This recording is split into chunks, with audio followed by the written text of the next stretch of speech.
Yes. The contract will be valid at the time of agreement, right? The first time when they do the contract, Yeah, when that the amount of time will be valid. Okay, would you like to explain it further? Ma'am like हम अगर contract बना लेते हैं, चांद तोड़ कर लाना है, तो वो कॉन्ट्रैक्ट बन तो सकता है बट इनफोर्सेबल नहीं. Very well. That much only I was knowing. Yes, yes. Hanji, so if we talk about today's class topics that we are going to cover, सबसे पहले तो contract law है क्या? Then why do we need contracts? How a contract is formed? Difference between agreement and contract, and various types of contract: void, void ab initio, voidable, valid. So all these things we are going to cover in today's class. सबसे पहले if we talk about introduction कि सबसे पहले जैसे मैंने purpose बताया, globalisation जब से हुआ था, यानी कि डिफरेंट कंट्रीज के बीच में जब ट्रेड होने लगा, तो ट्रेड पहले बार्टर सिस्टम होता था कि आपने किसी से राइस ले लिया, बदले में उसको शुगर दे दिया, बट कुछ भी लीगली बाइंडिंग कॉन्ट्रैक्ट नहीं था उनके बीच में. फिर बाद में जैसे जैसे business activities through out the globe, through out the world बढ़ने लगी, तो उनकी कॉम्प्लेक्सिटीज भी बढ़ने लगी, उनमें डिस्प्यूट्स भी बढ़ने लगे. तो इन मैटर्स को रिजॉल्व करने के लिए इवॉल्व हुआ हमारा concept of contract law.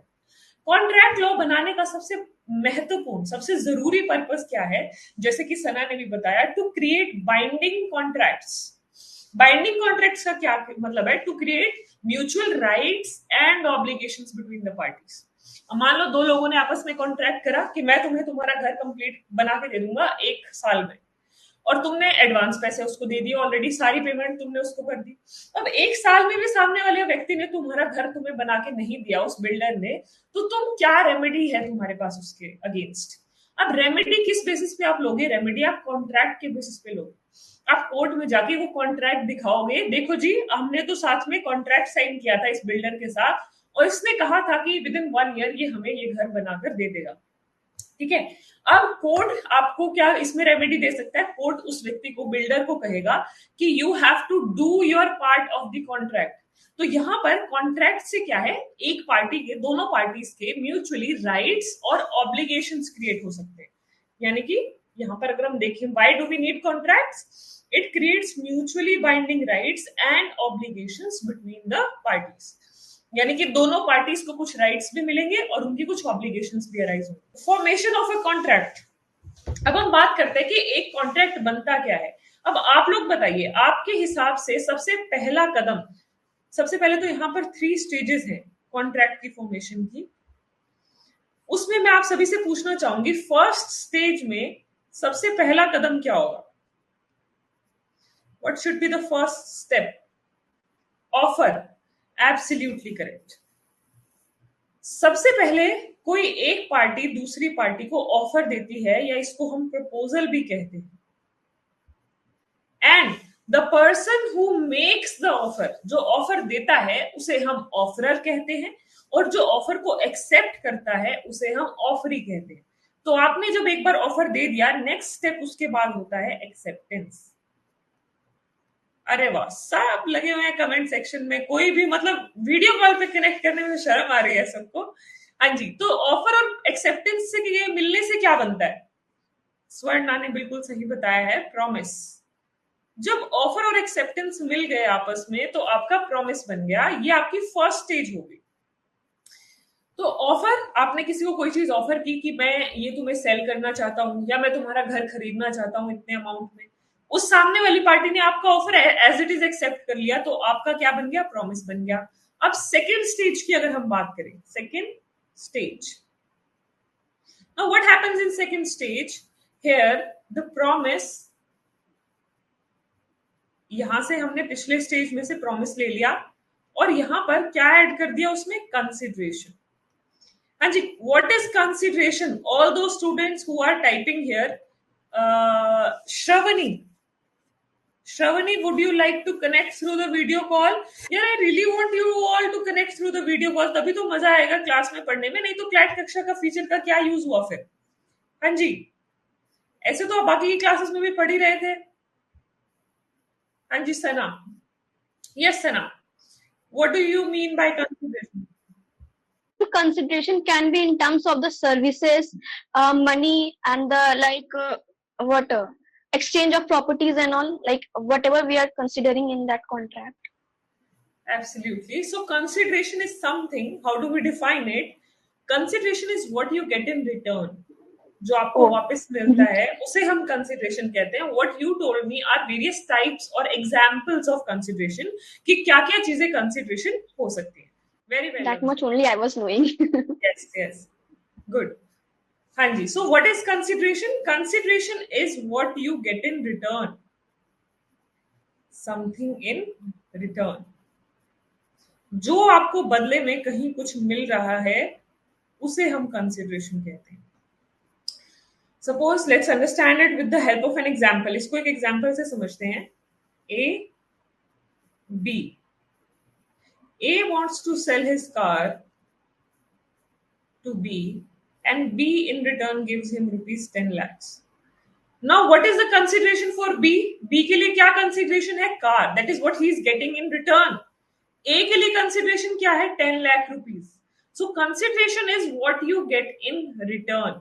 So for A, the consideration will be, A के लिए consideration रहेगी ये 10 लाख रुपए और B के लिए consideration रहेगी ये कार. और अब हम अगर इस स्टेप पे वापस आ जाएं तो यहाँ पर जब प्रॉमिस में कंसिडरेशन मिल जाता है इसे हम नेक्स्ट स्टेप पर पहुंच जाते हैं. ये बन जाता है एग्रीमेंट. अब अगर हम थर्ड स्टेज की बात करें, थर्ड स्टेज के बारे में बताना चाहेगा आप कोई बच्चा? हाँ जी. थर्ड स्टेज में व्हाट हैपेंस? थर्ड स्टेज में एग्रीमेंट में क्या मिलता है जिससे हम कॉन्ट्रैक्ट बना लेते हैं? Agreement plus dash gives you a contract. Enforceability. किसने? रोनक ने भी सही जवाब दिया है, काकोली ने भी बिल्कुल सही जवाब दिया है. What about rest of the students? Swarna has finally raised her hand.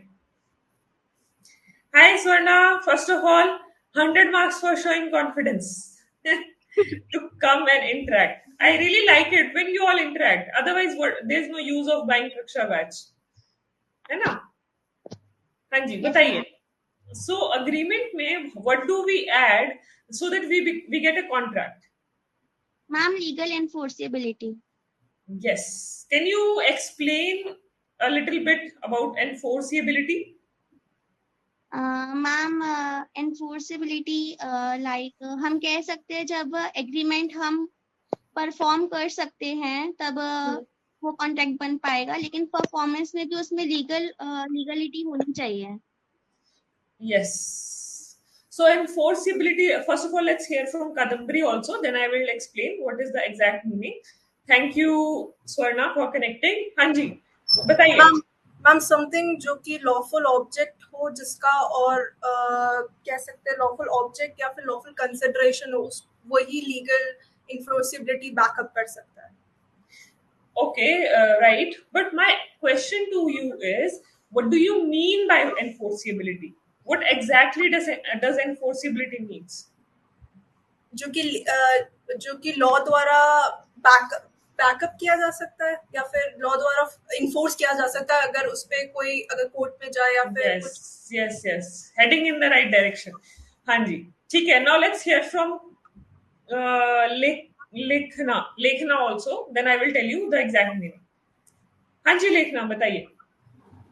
Ma'am, legal enforceability is that कि हम लीगली वो काम कर सकते हैं which will not affect the society और एनी पर्सन पर्सनली और प्राइवेटली, और इट्स लाइक हम कर सकते हैं वो काम legally which will not get us any. All of you are just one step, मिली छोटा सा step away from the right explanation, but still you are heading in the right direction. हाँ जी, now let's hear from Divyanshi. हाँ जी Divyanshi. Ma'am, enforceable by law means something that is not given, like something that is not unlawful, and that is given in the law as well, that whatever we are trying to do is not against the law, and it is something that is not affecting the public at large, like it is not something wrong that is going to affect public at large, and it will be given in the law, and it is not going to be somewhere like against the law that we are doing. So in compliance with the law, that's what you're saying. Okay. ठीक है, good explanation, but I will again tell you what does enforceability exactly means. Now let's hear from Ronit. Hi Ronit, good morning. Good morning, ma'am. हाँ जी, बताइए आपके हिसाब से enforceability क्या है? Practicality. Okay, would you like to explain it further? Ma'am like हम अगर contract बना लेते हैं, चांद तोड़ कर लाना है, तो वो कॉन्ट्रैक्ट बन तो सकता है बट इन्फोर्सेबल नहीं हो सकता। Arey, very good. I was taking a class few days back and I just gave this example regarding consideration. When we will also cover it, that consideration has to be real. जहां कोई किसी को वादे करता है चांद तारे तोड़ के लाने के, that is not enforceable because that is not a real consideration. But what you gave is a right example when we talk about consideration. But enforceability का क्या मतलब है? One more student is there. Sana is also there. Let's hear it from her. Then I will tell you what is enforceability. All right. हाँ जी सना बताइए. Yes, ma'am. Ma'am, whenever there is an agreement, it will become contract whenever it will be enforceable by law. And enforceability means like in terms of legal means, law, it is legal. Like it will come in action only when it will be approved by law. Then Yes. only it will. Oh, all right. Now let me explain to all of you what does exact. आप लोगों ने भी सही अपनी interpretations दी हैं. अब मैं आपको एग्जैक्ट मीनिंग बताती हूँ और थोड़ा सा चैट में भी जिन बच्चों ने रिप्लाई दिया है उनका भी रिस्पॉन्स देखते हैं उन्होंने क्या कहा. Thank you both of you. हाँ जी, धन्या ने कहा है enforceable means we can move to court on breach. Exactly, Dhanya ने बिल्कुल सही पिन पॉइंट करके बताया. हाँ जी, नव्या भी बताना चाह रही है. हाँ जी नव्या बताइए. Good morning, welcome to the class. Navya बताइए what do you mean by enforceability. वैसे तो मैंने आपको बता ही दिया है already, but what do you have to add to it? I think this got connected by mistake. हाँ जी, धन्या आपने बिल्कुल सही एग्जाम्पल दिया है. अनन्या वाजपेयी कह रही है legally it is allowed if any wrong outcome comes then we can reach to the court. बिल्कुल सही. अब जैसे एनफोर्सेबिलिटी को हम कैसे समझते हैं इन दिस कॉन्ट्रैक्ट. ए ने तो बी को कार दे दी बट बी ने इसको 10 लाख रुपए नहीं दिए. अब ए के पास क्या रेमेडी है? ए के पास रेमेडी है that A can move against B to the court. So enforceability means in the case of breach of contract you have the remedy, you have the power to move to the court to get it enforced, to get it executed. कि जो आपने contract आपस में बनाया था उसको execute कराने की, उसको एनफोर्स में लगाने की, उसको प्रैक्टिस में लाने की पावर आपके पास है. और जैसे आप सभी ने भी बताया एनफोर्सेबल वही कॉन्ट्रैक्ट्स होंगे जो लीगल होंगे. तो वो भी एक एस्पेक्ट है इसका कि आपका लॉफुल ऑब्जेक्ट होना चाहिए, लॉफुल कंसिडरेशन होनी चाहिए, तभी एनफोर्सेबल होगा. बट एनफोर्सेबल का बेसिक मतलब ये होता है कि in case of breach of contract you can move to the court and get it enforced. ठीक है. हाँ जी, वॉइड की अभी हम बात कर रहे हैं. तो वॉइड कॉन्ट्रैक्ट क्या होते हैं? सपोज ए क्यों आप में से किसी को बनाते हैं पार्टीज. आदित्य अमन बन चुके हैं. अंकित एंड बैटमैन. अंकित और बैटमैन जी को बनाते हैं आप parties. Ankit and Batman. Ankit और बैटमैन के बीच में एक कॉन्ट्रैक्ट बना जिसमें अंकित ने बैटमैन को कहा कि अंकित ने बैटमैन को कहा कि मैं तुम्हें 1 महीने बाद आफ्टर 1 मंथ जो भी क्रॉप प्रोड्यूस होगी वो सप्लाई करूंगा. ठीक है. In return Batman is suppose to pay ₹10 lakhs to.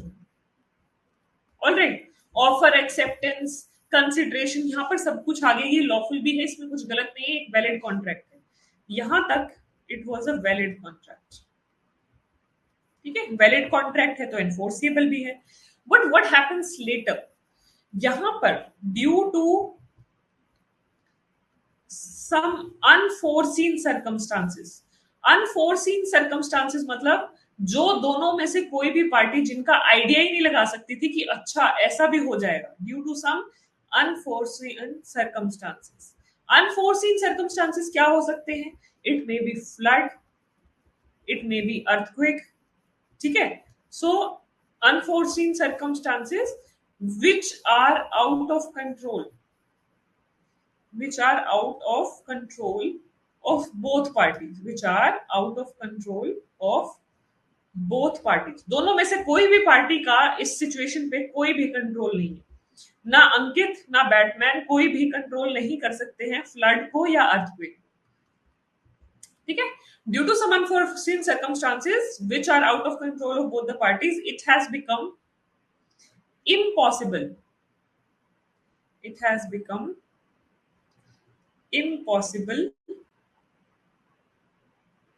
impossible to perform the contract.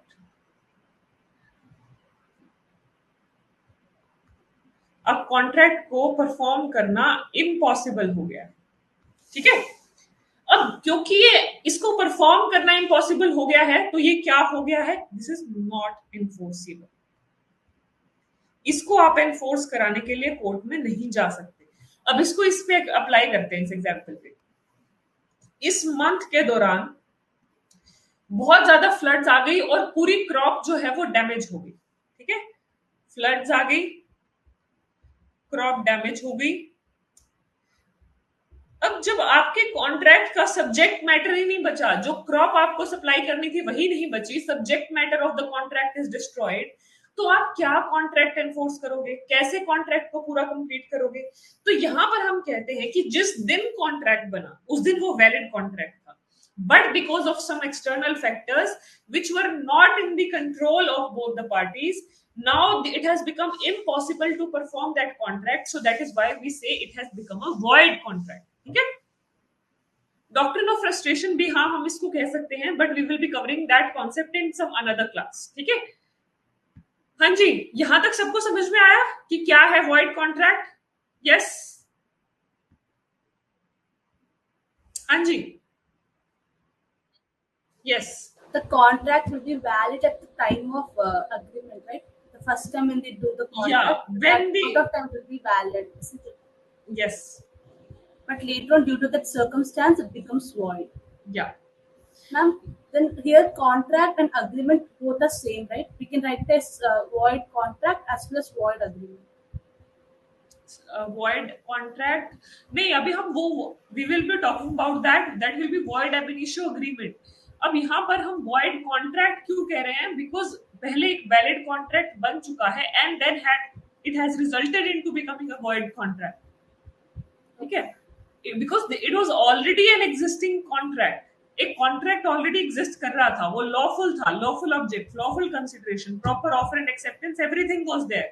Due to some supervening circumstances, now it has become a void contract, ठीक है, and इसका रिजल्ट क्या हुआ, now it is not enforceable, ठीक है। So this is the result। Ma'am तो यहाँ पे void contract और void agreement is completely different. I'll be telling about that, void contract और void agreement में difference क्या होता है। That's a good point you have raised। void contract मतलब इस circumstance में हम उसको void contract इसलिए कह रहे हैं क्योंकि पहले एक void contract, पहले एक valid contract बना, because of some circumstances it got converted into a void contract। void agreement क्या होता है कि वो शुरू दिन से ही कोई भी उसमें enforceability नहीं होती। void ab initio contract, और यहाँ हम इसको agreement लिख सकते हैं। agreement is the right way of putting it।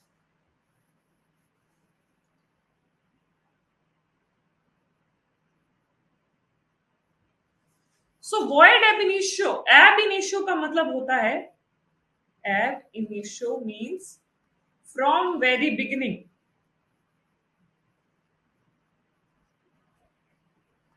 and void का मतलब है कि वो enforceable नहीं होगा, not enforceable। for example, agreement with a minor, वो void ab initio agreement है क्योंकि वो शुरू दिन से ही उसमें enforceability नहीं है, जिस दिन वो बना उस दिन से ही वो enforceable नहीं है। बिल्कुल, agreement with minor और agreement with person of unsound mind, ठीक है जी। So that is the difference। I hope Steffi, now your doubt has been clarified। void contract मतलब पहले एक valid contract बन चुका था, because of some circumstances which were out of control of parties, it has resulted into becoming a void contract। but void ab initio agreement मतलब जिस दिन वो बना उस दिन से ही उसकी कोई वैल्यू नहीं है in the eyes of law, ठीक है। express and implied contracts, तो express contracts क्या होते हैं? express contracts आपके होते हैं जहां पर दोनों पार्टीज को एब्सोल्यूट क्लैरिटी होती है, probably they are in writing, और ओरल कॉन्ट्रैक्ट्स भी हो सकते हैं. But what is necessary in an express contract is there is absolute clarity regarding the contract. दोनों पार्टीज को एब्सोल्यूट क्लैरिटी है कि उन्हें क्या क्या करना है. Absolute clarity regarding the contract between parties. ठीक है. नाउ व्हाट हैपेंस, जैसे एक्सप्रेस कॉन्ट्रैक्ट, अभी तक जितने भी हमने कॉन्ट्रैक्ट्स की बात की वो सभी एक्सप्रेस थे. मुझे आपसे इंश्योरेंस पॉलिसी लेनी है, मैं आपसे पूरी बातचीत करूंगी कि भाई इसके क्या क्या बेनिफिट्स हैं, आप मुझे सारी चीजें बताओगे क्या क्या चीजें कवर्ड होंगी इंश्योरेंस पॉलिसी में, फिर हम उसको राइटिंग में कवर कर लेंगे. तो that way it is an express contract. अब इम्प्लाइड कॉन्ट्रैक्ट क्या है? इम्प्लाइड मतलब जो आप अपने कंडक्ट से बनाते हो, बाय कंडक्ट. ठीक है. Suppose let's understand it with the help of an example. Suppose there is we have Trupti and Kakoli. Wow, such beautiful names. आप दोनों में Trupti is the shopkeeper, ठीक है, and Kakoli is the customer. अब जो Trupti है इनकी shop पे आती है काकोली, और वो कुछ कपड़े ट्राई करती हैं और उन्हें मतलब Trupti को बोलती है कि ठीक है, मुझे ये चीजें पसंद आई बट मैं ये 3 कपड़े घर जाके भी दिखाना चाहती हूँ, है ना. होता है ना कई बार फीमेल्स को, मैं एक बार अपने घर पे भी दिखा लेती हूँ कि सबको घर में पसंद आए हैं या नहीं. अगर मैंने 3 दिन में तुम्हें रिटर्न नहीं किए तो इसका मतलब ये समझना मैंने तुमसे ये कपड़े खरीद ली, पेमेंट में तुम्हें एडवांस में ऑलरेडी कर जाती हूँ. तो यहाँ पर क्या है, ये इम्प्लाइड कॉन्ट्रैक्ट्स है कि 3 दिन बाद जब आपने वो कपड़े रिटर्न नहीं किए शॉप पे, it will be presume, it will be understood कि आपने कॉन्ट्रैक्ट में एंटर कर लिया है, आपने वो कपड़े एज इट इज एक्सेप्ट कर लिया. ठीक है.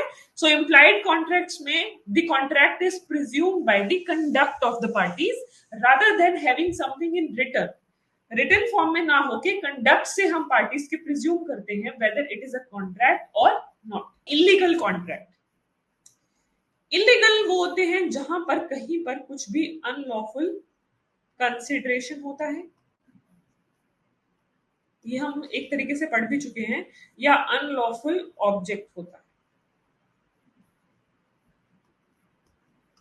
अब इसको हम illegal, the right way of writing is illegal agreement, क्योंकि अगर वो इलीगल है, एनफोर्सिबल नहीं होगा, एनफोर्सिबल नहीं है तो कॉन्ट्रैक्ट नहीं बनेगा. अनलॉफुल कंसिडरेशन, अनलॉफुल ऑब्जेक्ट क्या हो सकता है, जहां पे आपके कॉन्ट्रैक्ट का ऑब्जेक्ट है कि आप कोई इलीगल ट्रेड में इंडल्ज होना चाहते हो, या ड्रग ट्रैफिकिंग में जाना चाहते हो, इलीगल वेपन्स खरीदने का काम कर रहे हो.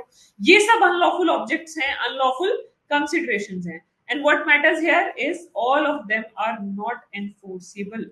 उनको आप कोर्ट में एनफोर्स नहीं करा सकते. हाँ जी, Aditi is asking can you please explain implied. Implied क्या है? एक्सप्रेस मतलब कि आपने डायरेक्ट कॉन्ट्रैक्ट को रिटन फॉर्म में बना लिया, वहां सारी चीजें क्लैरिफाई होगी, किसकी क्या ड्यूटीज हैं, कब कॉन्ट्रैक्ट बना, ए ने क्या किया, बी ने क्या किया, everything is written down, that is known as express. Implied क्या है? जहां पर एब्सोल्यूट क्लैरिटी नहीं है, अभी आपको पता नहीं है कि उसने वो कपड़े खरीदे हैं नहीं खरीदे हैं. आपको कब पता चलेगा? जब वो आप उसके कंडक्ट से, जब 3 दिन बाद उसने आपको वो क्लॉथ्स रिटर्न नहीं किए, उसका मतलब फिर ये है कि उसने आपका कॉन्ट्रैक्ट या आपकी क्लॉथ्स एक्सेप्ट कर लिए हैं, फिर आप दोनों के बीच में एक बाइंडिंग कॉन्ट्रैक्ट जो है वो फॉर्म हो जाएगा. ठीक है आदिति, समझ में आया? जहां आप कंडक्ट से कॉन्ट्रैक्ट्स बनाते हो rather than having something in writing. Aditi, is your doubt clarified? चलो जी, let's start with some questions. कुछ पोल्स करते हैं. चलो, this is the first question you have. Quickly, जल्दी से करो. An agreement not enforceable by law, जो एनफोर्सिबल नहीं होता है उसे हम क्या कहते हैं? Very simple question.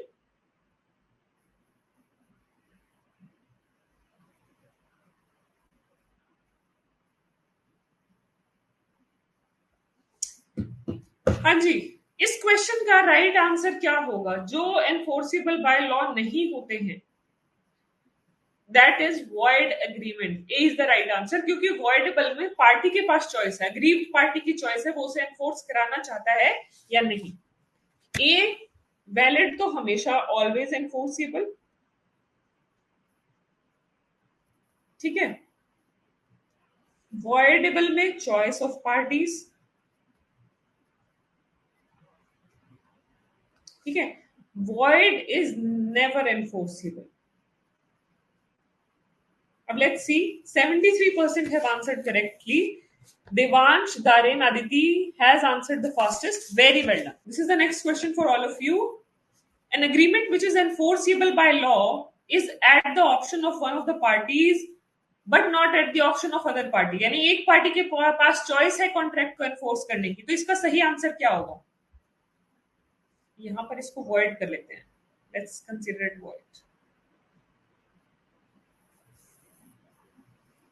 Voidable, valid, void और none of the above. Choice किस में होती है? चॉइस हमेशा वॉइडेबल में होती है, ठीक है। So A is the correct answer for this question. 60% ने सही आंसर दिया है। स्वर्णा, विदुषी और दारेन ने सबसे सही आंसर दिया है। Very well done. ए इसका सही आंसर है। Now let's start with the third question. Name the type of contract that can be inferred from the conduct. Conduct से जहां पर एक कॉन्ट्रैक्ट का फॉर्मेशन होता है या सर्कमस्टांसेस ऑफ केस से एक कॉन्ट्रैक्ट का फॉर्मेशन होता है, उसे क्या कहते हैं? Express contract, implied contract, void contract या वॉइडेबल कॉन्ट्रैक्ट? बताइए। वेरी सिंपल, ये तो अभी हमने लास्ट में ही कवर किया है। इसका राइट आंसर होगा ऑप्शन बी, इंप्लाइड कॉन्ट्रैक्ट होता है। यहां पर कंडक्ट रेलेवेंट होता है कि आपके एक्शंस कैसे, कंडक्ट मतलब आपके एक्शन से, और एक्सप्रेस में यहां पर राइटिंग में होता है। So B is the right answer. 77% have answered correctly. Swarna, Vidushi, Aditi, Sana, Ronit, Kuldeep, Steffi, Devansh, Lekhna, Dhanya have answered the fastest. Very well done. हाँ जी, तो मजा आया आज की क्लास में? कुछ नई चीजें सीखने को मिली सभी को? चलो जी, मुझे भी बहुत मजा आया। And I hope we continue having such interesting classes in the further sessions also. चलो जी, फिर क्लास को खत्म करते हैं। Let's wind up today's class. I hope you all have a great day ahead. अच्छे से पढ़ो, अच्छे से तैयारी करो, क्वेश्चंस प्रैक्टिस करो, बिकॉज अब टाइम बहुत थोड़ा रह गया। कोई डाउट्स है तो क्लास में पूछो, ठीक है। होमवर्क के साथ जरूर कल तैयार होकर आना। See you all in the next class. Bye bye, take care everyone, have a good day.